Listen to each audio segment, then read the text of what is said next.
La capitalisation boursière de 5 000 milliards de dollars de Nvidia est supérieure au PIB du Japon, de l'Allemagne et de l'Inde réunis.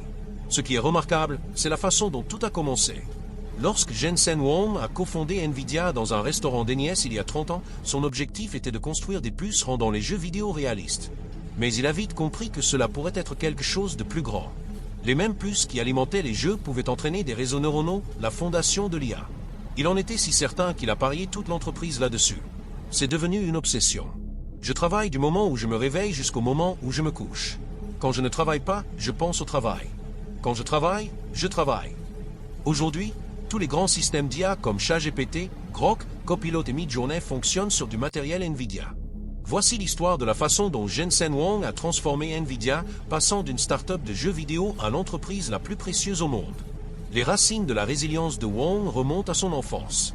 Né à Taipei, à Taïwan, il a passé ses premières années à Bangkok, où son père travaillait dans une raffinerie de pétrole, rêvant d'emmener sa famille en Amérique.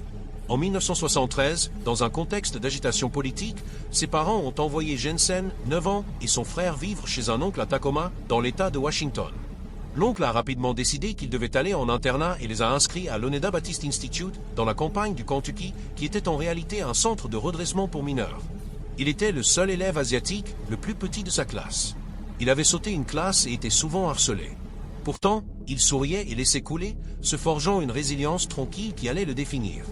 Il s'est enfin senti chez lui lorsqu'il a retrouvé ses parents et s'est installé près de Portland, dans l'Oregon, pour aller au lycée.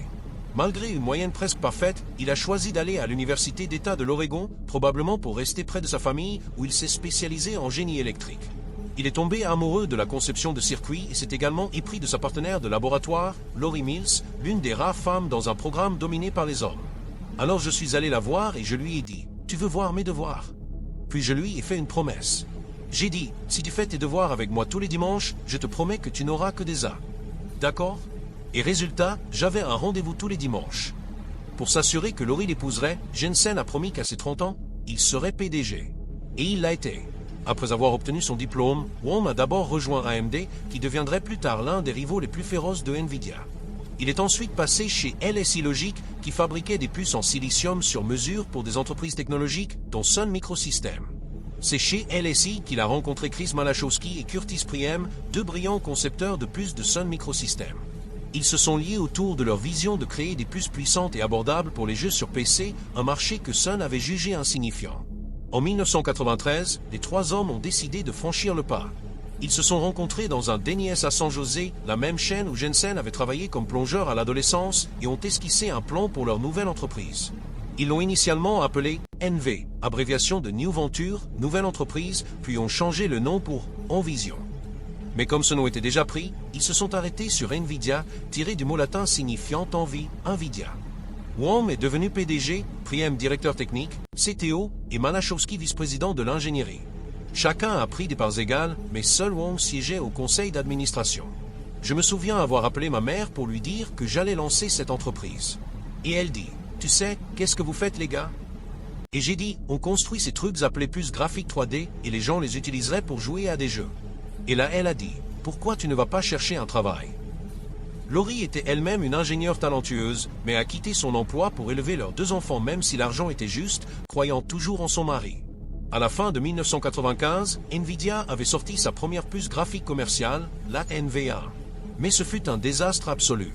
La NV1 n'était pas conçue pour le rendu de triangles, les blocs de construction de base des graphismes 3D.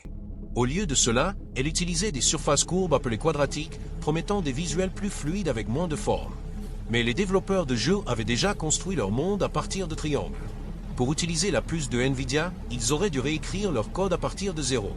Et lorsque le nouveau standard DirectX de Microsoft a fait des triangles la norme de l'industrie, la NV1 a été laissée pour compte, provoquant des bugs et des plantages. Nvidia se vidait de son sang. Huang a licencié 70% de ses employés.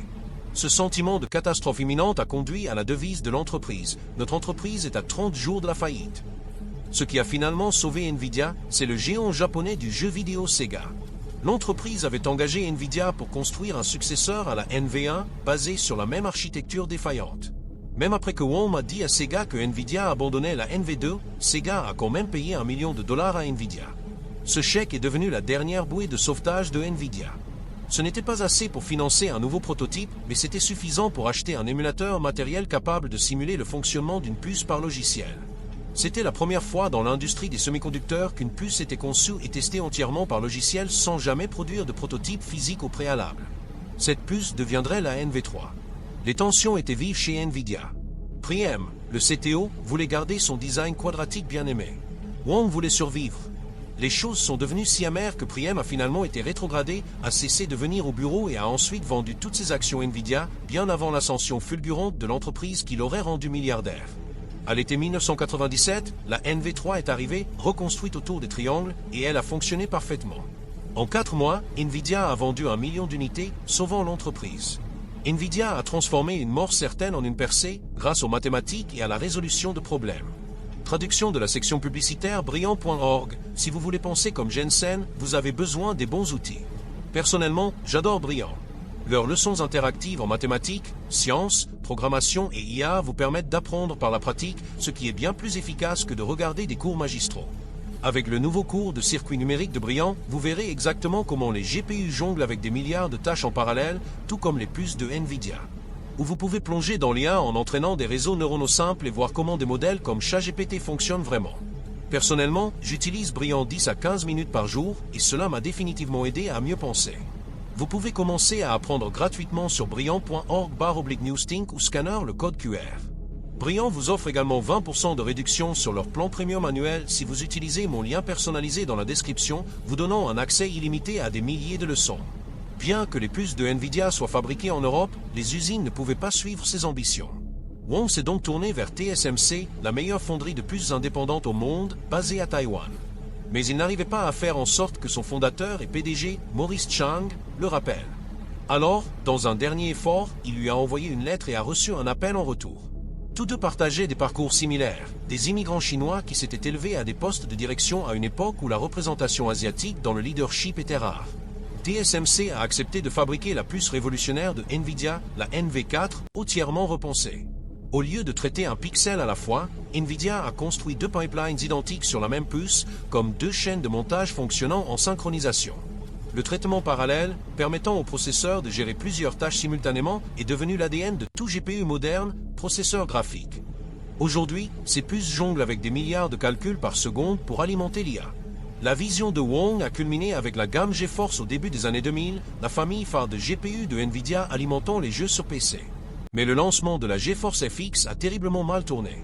Elle était bruyante, chaude et lente, à tel point que son fils de 13 ans, Spencer, a exprimé sa déception en écrivant sur un post-it « Papa, je pense que tu dois passer à la vitesse supérieure ». Wang voit chaque échec comme un échec personnel. Comme il l'a dit au biographe Stephen Wheat, auteur de The Thinking Machine, je pense que je suis autant motivé par la culpabilité qu'autre chose. La culpabilité d'avoir déçu les clients, d'avoir déçu la famille Nvidia. Quand les choses allaient mal, il explosait, criant une fois publiquement sur un chef de produit pendant près d'1 heure. Pourtant, il licenciait rarement quelqu'un. Et lorsqu'un employé qu'il avait autrefois humilié a reçu un diagnostic de maladie grave, Wang a proposé de payer l'intégralité du traitement, comme détaillé dans le livre de Stephen Wheat. Nvidia a bientôt sorti une nouvelle version de GeForce qui a racheté la gamme de produits. Pourtant, Nvidia était toujours vue comme juste une entreprise de jeux vidéo. Cela a changé en 2006 avec CUDA, la couche logicielle magique de Nvidia. Avant CUDA, les scientifiques devaient déguiser leurs mathématiques en instructions graphiques juste pour utiliser un GPU. Avec CUDA, ils écrivaient du vrai code et l'envoyaient directement au GPU. Soudain, les mêmes puces alimentant les jeux sont devenues des superordinateurs. En 2012, cette puissance a explosé au grand jour. Une équipe de l'Université de Toronto a entraîné un réseau neuronal, AlexNet, sur 2 cartes de jeu Nvidia GeForce GTX 580, faisant tourner CUDA dans une chambre 24H24 et 7J7 pendant une semaine. Ils sont entrés dans ImageNet, les Jeux Olympiques de la vision par ordinateur, un concours pour étiqueter des objets sur des photos, et ont gagné. Ils n'ont pas seulement gagné, ils ont dominé. Alors que leurs concurrents s'appuyaient sur des CPU qui n'exécutent que quelques tâches complexes à la fois, ils ont entraîné leur réseau neuronal sur des GPU qui pouvaient exécuter des milliers d'opérations simultanément. Imaginez un CPU comme un grand chef cuisinant des plats gastronomiques et un GPU comme 1000 cuisiniers retournant le même burger sur 1000 plaques de cuisson en même temps. Les GPU pouvaient entraîner les réseaux neuronaux des centaines de fois plus vite que les CPU. Les puces de jeu de Nvidia venaient d'allumer la mèche de l'IA moderne. Même si Nvidia alimentait des percées dans l'IA, Jensen Huang ne saisissait pas encore à quel point l'opportunité de l'IA était massive. C'est-à-dire jusqu'à ce qu'un ingénieur junior chez Nvidia, Brian Catanzaro, l'approche un jour. Catanzaro a réalisé que les puces de Nvidia étaient parfaites pour l'apprentissage profond, Deep Learning. Il avait construit CUDNN, une couche logicielle qui connectait les réseaux neuronaux à CUDA, permettant aux chercheurs d'exploiter la puissance du GPU sans écrire de code complexe. En d'autres termes, CUDNN était le pont entre les algorithmes d'IA et le matériel de Nvidia. Mais ses managers étaient dubitatifs, alors il est allé directement voir Wang, qui a écouté attentivement et a ensuite passé tout un week-end à lire des articles sur l'IA. Wang a eu une épiphanie et a écrit sur son tableau blanc « Uyelo, on signe a lifetime opportunity, une opportunité unique dans une vie ». À partir de ce moment, Nvidia a tout misé sur le développement de GPU optimisés pour l'apprentissage automatique. Wang a abandonné tous ses passe-temps, la cuisine, le whisky, les voitures chères, le ping-pong, auquel il était très bon. Il travaillait 14 heures par jour, tous les jours, à fond sur l'IA. Les géants du cloud, Google, Amazon, Microsoft, Oracle ont commencé à acheter en masse des GPU Nvidia pour leur centre de données. Et puis, en 2023, ChatGPT a enflammé le monde, entraîné entièrement sur le matériel de Nvidia. Alors qu'Elon Musk met en garde contre la menace existentielle de l'IA, Wang balaie cela d'un revers de main, disant à l'auteur Stephen Witt « Écoute, tu achètes un hot dog, alors la machine te recommande du ketchup et de la moutarde. Est-ce la fin de l'humanité? Le robot ne fait rien d'étrange. Comme je l'ai dit, tout ce qu'il fait, c'est traiter des données. Si tu comprends comment ça marche, ce monde ne semble pas bizarre du tout. Je suis si fatigué de cette question. Toute cette théorisation sur quelque chose pour lequel il n'y a aucune preuve. Ce qui empêche Wang de dormir la nuit, c'est la concurrence. Même si Nvidia domine le marché des puces IA, sa petite cousine issue de Germain, Lisa Su, la PDG d'AMD, se bat avec lui pour la suprématie de l'IA tant au niveau matériel que logiciel. Et les plus grandes entreprises technologiques du monde conçoivent toutes leurs propres puces IA personnalisées. Ensuite, il y a la Chine. Alors que le renforcement naval de la Chine menace Taïwan, où TSMC construit les puces les plus avancées de Nvidia, les États-Unis font la course pour ramener la fabrication à la maison, ouvrant une nouvelle usine TSMC massive en Arizona. Dans une interview révélatrice avec le Financial Times, Wang a dit platement « La Chine va gagner la course à l'IA, pointant le nombre croissant d'obstacles réglementaires aux États-Unis et les coûts énergétiques plus bas en Chine. » Il a précisé plus tard, la Chine est à des nanosecondes derrière l'Amérique en matière d'IA. Il est vital que l'Amérique gagne en prenant de l'avance et en gagnant les développeurs du monde entier. Jensen Huang est l'un des PDG les plus anciens du S&P 500.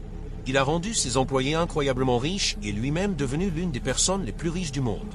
Ces dernières années, il a abandonné l'orthographe de son nom, Jensen, devenant simplement Jensen, souvent vu arborant une veste en cuir noir, faisant écho au look simple et emblématique de Steve Jobs.